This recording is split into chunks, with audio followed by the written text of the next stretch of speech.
Learning new skills takes a lot of time and also a lot of patience, especially if you practice the wrong way. Which is why today in this video we're going to talk about 5 mistakes you probably also make that lead to you taking longer to learn a certain skill. The first mistake would be thinking that repetition is the mother of skill.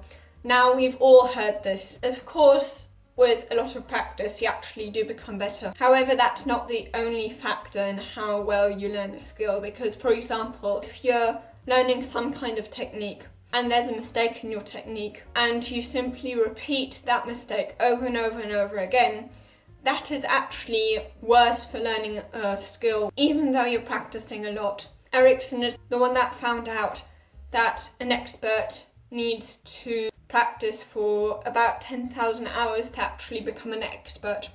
And now you may be thinking, well, that just shows that repetition is the mother of skill. Well, it turns out that those 10,000 hours weren't just practicing and repeating the movement over and over again as we usually think, but that it was 10,000 hours of a special type of practice, deliberate practice. It's focusing on your weaknesses.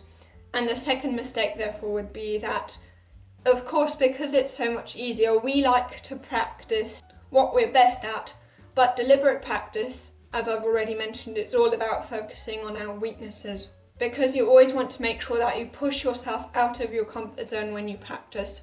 But the only way you can know what it actually means to be outside of your comfort zone, what it actually looks like to leave your comfort zone, you need to do something, and this would be the third tip, which would be that you need to track your progress, because there's no way you can know that you've left your comfort zone if you don't know what your comfort zone actually is, how much you're currently capable of. And then when you track your progress, what you can do then, and this would be the fourth tip, when you track your progress, you can then set a specific goal based on how good you're at the moment, because you always want to make sure that that specific goal is a little bit out of your comfort zone.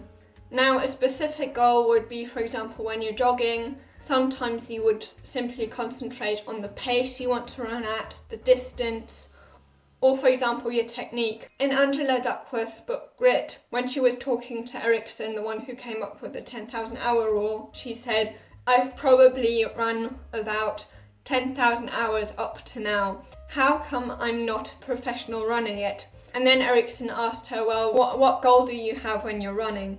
And then Angela Duckworth answered, well, of course, to be healthy, to lose weight, so forth. And then Ericsson replied, well, that's not the kind of specific goal I mean, have you ever tracked, for example, your pace, your technique, and so forth?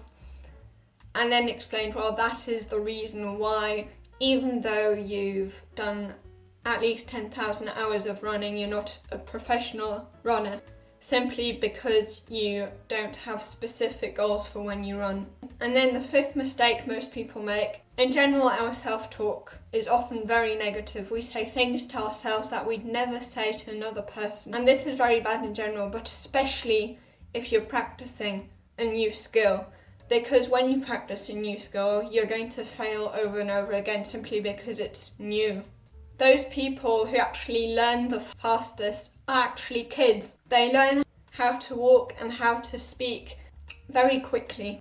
Whereas when adults try to learn a new language, they find it very difficult. And I think one of the reasons why that's the case is that kids, when they walk and they fall down, they don't have this negative self-talk about, oh no, I'm no good at walking, how could I possibly be that bad at walking, I've only fall down the whole time. I am going to quit now because I'm so bad at walking.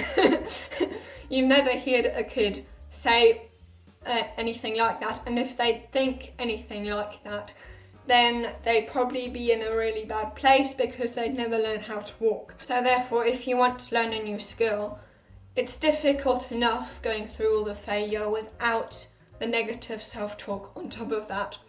So if you want to learn a new skill more quickly, then you have to get rid of negative self-talk. If you want to know how to do that, you can watch this video here.